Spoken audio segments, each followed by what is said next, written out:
Nobody ever asks what ancient humans did on a boring Tuesday night 50,000 years ago. When we look back at the deep horizon of human history, our modern imagination tends to flatten our ancestors into one-dimensional biological survival machines. We picture them perpetually running for their lives from saber-toothed cats, freezing to death in dark caves during the brutal peaks of the last glacial maximum, or spending every waking second napping flint tools just to secure their next meal. We treat them as if their entire existence was a cold, calculated algorithm focused entirely on caloric intake and reproductive success.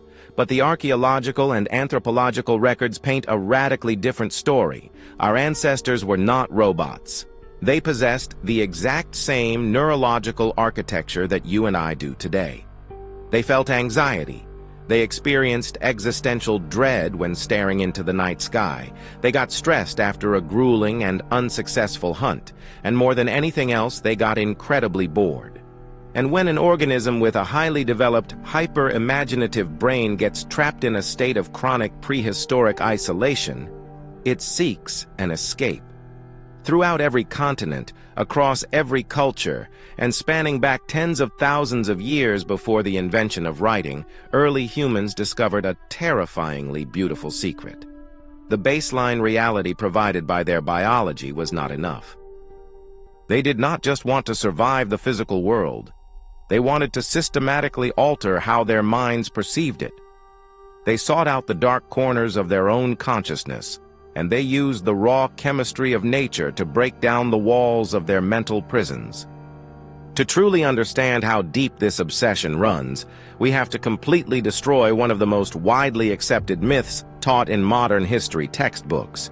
For over a century, the standard narrative of human civilization has been incredibly straightforward.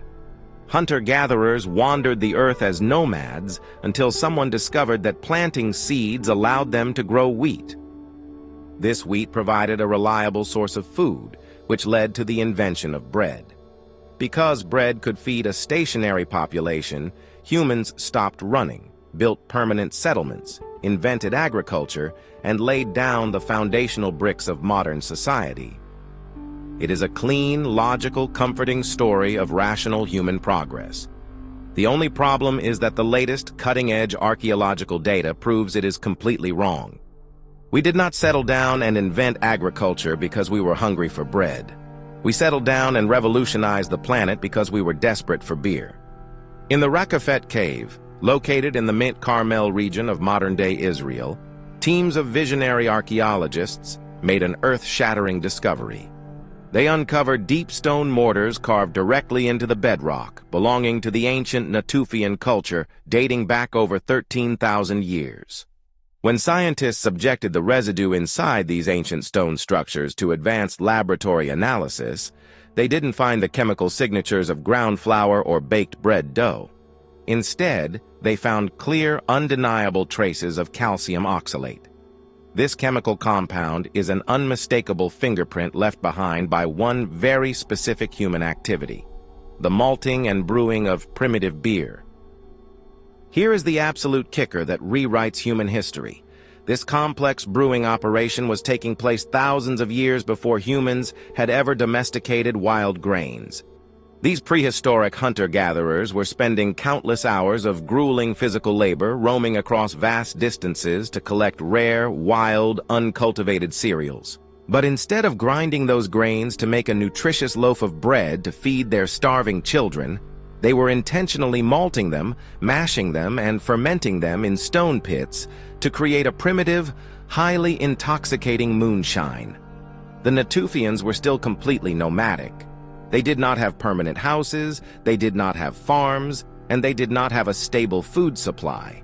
Yet they dedicated massive amounts of communal energy to chemical engineering. This reveals a staggering psychological truth. The drive to achieve an altered neurological state was not a luxury product that humans invented after they became civilized. The desire to get altered was the literal catalyst that forced us to become civilized in the first place. We did not stop running around the planet because we wanted a farm. We stopped running because we needed a permanent place to keep our alcohol. Alcohol, however, was merely the tip of a massive ancient iceberg of prehistoric vices. When we look across the globe, the physical evidence of early humans consuming and inhaling powerful psychoactive chemicals is everywhere, locked deep inside the earth. In 2020, archaeologists excavating an ancient hearth site in the Great Salt Lake Desert of Utah uncovered an array of carbonized seeds. When radiocarbon dated, these tiny seeds returned a date of 12,300 years ago. They were tobacco seeds. This means that over 10 millennia before the first commercial tobacco plantations emerged, native populations were collecting wild nicotiana plants and throwing them directly into their campfires, inhaling the thick nicotine-rich smoke to alter their neurochemistry. Across the Atlantic, in the vast Eurasian steppes, excavations of ancient burial mounds have revealed crude bronze and ceramic braziers containing deeply charred cannabis seeds dating back thousands of years. Early humans would seal themselves inside small, airtight tents made of animal skins, drop wild cannabis buds onto white-hot river rocks, and sit in total darkness, inhaling the concentrated smoke until their perception of reality completely shattered. From the chewing of coca leaves in the high altitudes of the Andes Mountains, to the consumption of psychoactive iboga roots in Central Africa, to the ritualistic ingestion of alkaloid-heavy peyote cacti in the deserts of North America, there is not a single geographic pocket on Earth where ancient humans quietly accepted their baseline consciousness. This presents us with a massive, glaring evolutionary paradox. In the brutal, unforgiving world of prehistory, every single action an organism takes carries a heavy biological cost. Finding food is hard, avoiding predators requires hypervigilance, and staying alive is a daily miracle. Why on earth would early humans intentionally consume substances that blurred their vision, slowed their reaction times, induced vivid hallucinations, and made them physically vulnerable to predators? Why did our ancestors risk immediate death and accidental self-poisoning just to escape their real lives? To solve this paradox, we have to look at the world through the eyes of an ancient human and realize that their psychological needs were entirely different from ours. In modern society, we view vices through a heavily clinical, recreational, or escapist lens. We look at someone smoking a cigarette on their lunch break or grabbing a drink after work as a coping mechanism, a way to temporarily numb the mind or blow off steam after dealing with a stressful boss or a mountain of bills. But in the ancient prehistoric world, altering your consciousness was not an escape from reality. It was the primary mechanism used to construct reality itself. To understand this, you must realize the sheer, crushing cognitive weight of living in an untamed, completely unexplained universe. Imagine standing outside a cave 50,000 years ago. You do not have physics, you do not have meteorology, you do not have germ theory, and you do not have medicine. The entire physical world around you behaves like a chaotic, volatile, and deeply terrifying god. One afternoon, a random bolt of lightning strikes a tree, burning down half of your forest and killing your companions.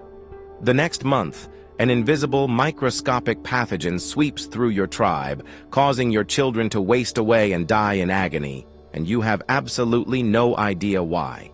A sudden, unpredicted shift in weather patterns causes the herds of mammoth or bison to alter their migration route, leaving your entire community on the precipice of starvation. To the prehistoric mind, nature was not a collection of mechanical scientific laws. It was a sentient, unpredictable force. Early humans realized very quickly that they could not fight nature with brute physical strength alone. They needed a way to peer behind the heavy curtain of the material world. They needed a direct line of communication to negotiate with the invisible entities that controlled the weather, the animals, and the diseases. This is the exact moment where the raw chemistry of indigenous plants became humanity's most critical and powerful survival technology. When an ancient human inhaled the smoke of specific alkaloid-rich herbs or consumed complex psychoactive fungi, something extraordinary happened inside their biology. Modern neuroscience tells us that these substances temporarily deactivate the default mode network of the brain. The default mode network is the neurological system responsible for maintaining your ego, your sense of time, your identity, and the rigid analytical boundaries that separate your physical body from the rest of the environment. It is the filter that keeps us grounded in everyday survival. But when that filter is chemically turned off, the rigid boundaries of time and space instantly melt away. The past, present, and future collapse into a single point. Internal thoughts manifest externally as vivid three-dimensional visual patterns. To a modern person, this is classified as a hallucination or a temporary chemical imbalance in the brain. But to the ancient mind, completely devoid of secular psychological definitions, this disruption was viewed as an objective, literal doorway to an alternative dimension. They believed that by altering their neurochemistry, they were clearing away the illusions of the physical eyes and entering the true spiritual substrate of the cosmos. The smoke of the plant wasn't a recreational drug, it was a technological key used to unlock a direct audience with the gods. Think about the sheer world-shattering psychological shock of the very first human being who accidentally inhaled smoke from a burning patch of wild cannabis or ingested a highly active psychoactive mushroom out of pure, desperate hunger. Try to put yourself in their skin. One moment, you are walking through a quiet forest, tracking the footprints of a deer, operating entirely within your normal, basic animal senses. Your internal monologue is simple, practical, and quiet. But an hour after consuming the plant, your internal reality completely fractures. The trees around you begin to breathe. The air begins to ripple with vibrant, complex, geometric patterns. You start to hear disembodied voices echoing from the shadows, and you experience a profound, terrifying cognitive shift that you have absolutely no vocabulary to describe. Because early humans lacked any concept of chemistry, botany, or what we now call getting high, they did not believe that the drug was changing their brain. They believed that the plant itself possessed an active, conscious, and terrifyingly superior intelligence, and that by entering their body, the plant was speaking directly to them. It was introducing them to an unseen realm of spirits, ancestors, and monsters. As humanity transitioned from scattered nomadic tribes into larger, more complex organized societies, our obsession with these chemically altered states did not fade away. Instead, it scaled up, moving from small-scale tribal rituals to the absolute highest echelons of global geopolitical power. If you want to see how a plant vice can literally dictate the fate of empires, we have to look directly at the legendary Oracle of Delphi in ancient Greece. For centuries, the Oracle of Delphi was the absolute spiritual and political center of the classical world. Kings, legendary generals, and powerful Roman emperors would travel across vast oceans and refuse to fight a war, sign a treaty, or pass a single law without first consulting a priestess known as the Pythia. This woman would descend deep into a subterranean chamber beneath the temple, sit on a high bronze tripod over a dark, jagged crack in the limestone rock, and breathe in a mysterious, sweet-smelling vapor known as the breath of Apollo. Within minutes of inhaling the gas, her eyes would roll back, her body would convulse, and she would fall into a frantic, chaotic trance, screaming out cryptic, disjointed prophecies that priests would translate to determine the political future of Western civilization. For thousands of years, modern secular historians completely dismissed the story of the Oracle of Delphi as pure religious theater, assuming it was nothing more than a highly coordinated scam run by ancient priests using clever tricks to manipulate superstitious politicians. But a team of brave modern geologists, toxicologists, and archaeologists decided to test the site. They conducted an extensive survey of the ruins of Delphi and discovered something truly terrifying. The Greeks had built the temple directly on top of the exact intersection of two major active tectonic fault lines, the Delphi Fault and the Kermassos Fault. The rock deep beneath the temple consists of bituminous limestone, which has an incredibly high hydrocarbon content. When tectonic plates shift and grind against each other, the immense friction heats this limestone, forcing a highly toxic cocktail of petrochemical gases to rise through the fissures in the earth. When scientists analyzed the local spring water, they found clear traces of these hydrocarbons, specifically a gas called ethylene.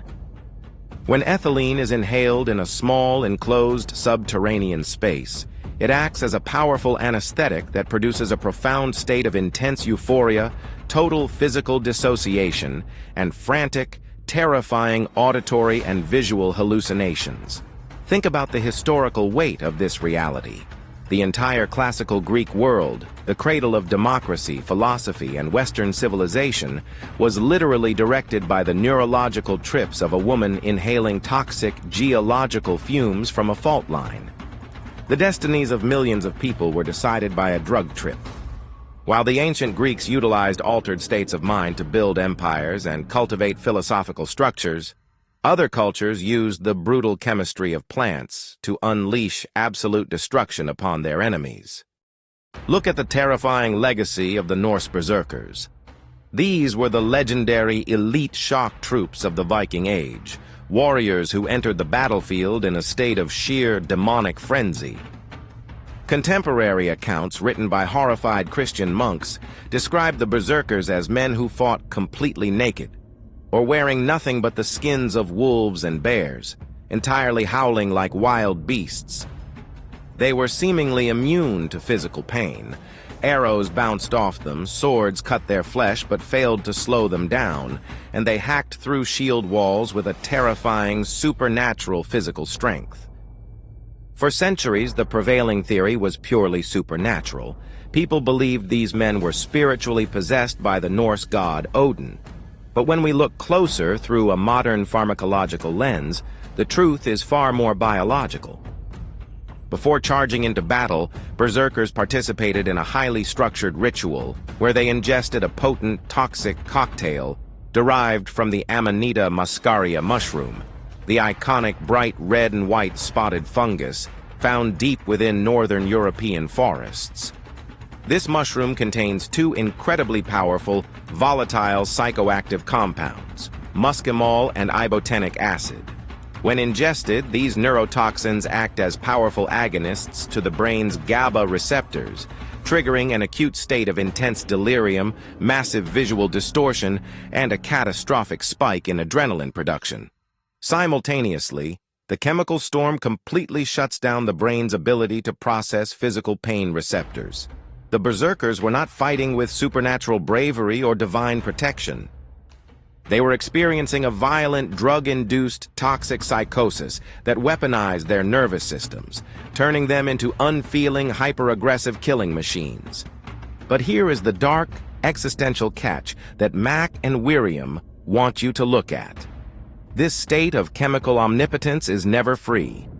Once the compounds finally wore off, the Berserkers didn't just wake up with a normal hangover. The extreme overstimulation of their nervous systems left them in a state of absolute neurotransmitter depletion.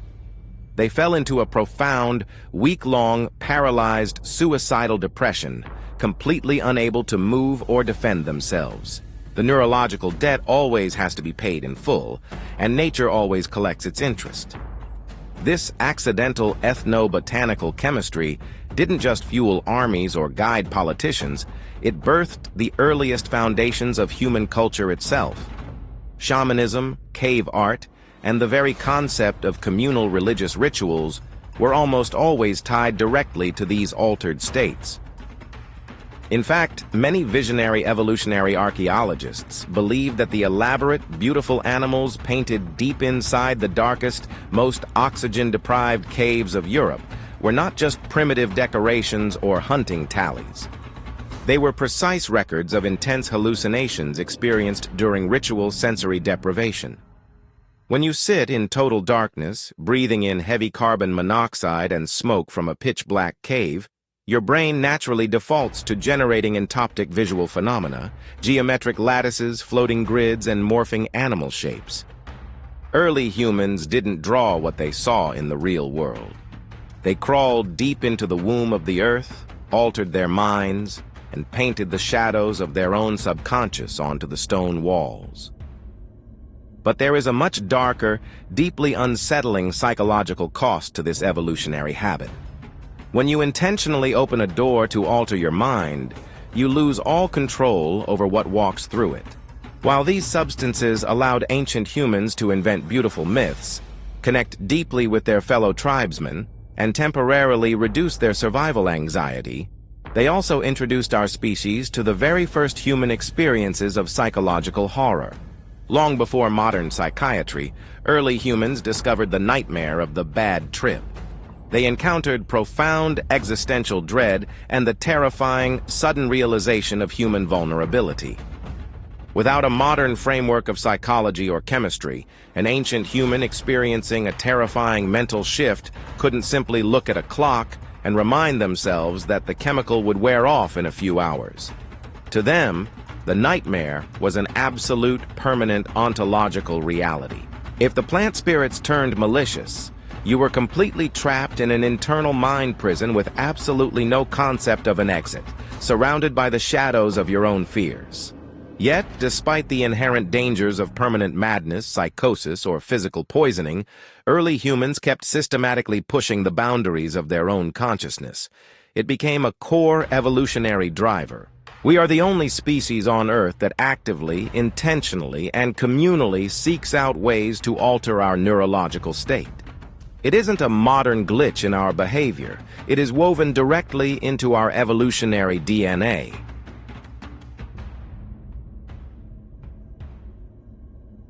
This brings us to a shocking conclusion regarding the very nature of human intelligence itself. Our unique ability to think abstractly, to invent complex symbolic languages, and to organize into massive global civilizations might not have evolved purely from hunting strategies, tool-making, or standard environmental pressures. Our intellect may have been catalyzed, accelerated, and broken wide open by the intense cognitive disruptions caused by the ancient ritualistic consumption of psychoactive plants. We didn't just start smoking or consuming these plants to pass the time or ease physical pain after a grueling hunt. We did it because human consciousness is an ongoing, restless, and completely dissatisfied experiment. We are an animal that is fundamentally broken, refusing to see reality through a single, static biological lens. We are constantly searching for new ways to shatter the boundaries of our own minds, even if it threatens our sanity. The next time you see someone smoking, drinking a cup of coffee to kickstart their brain, or staring blankly into space while completely lost in a thought loop, remember that you are witnessing an ancient, deeply human ritual. A legacy left behind by prehistoric ancestors who looked into the flames of a campfire, breathed in the smoke, and decided that one baseline reality simply wasn't enough to satisfy the human soul. Thank you for watching Wirium Films. If you want to dive deeper into the gritty, unpolished realities of ancient history and the dark corners of prehistoric survival, check out the pinned comment below to continue the journey on Wirium Films. Subscribe to our channel to ensure you never miss a deep dive. Until next time.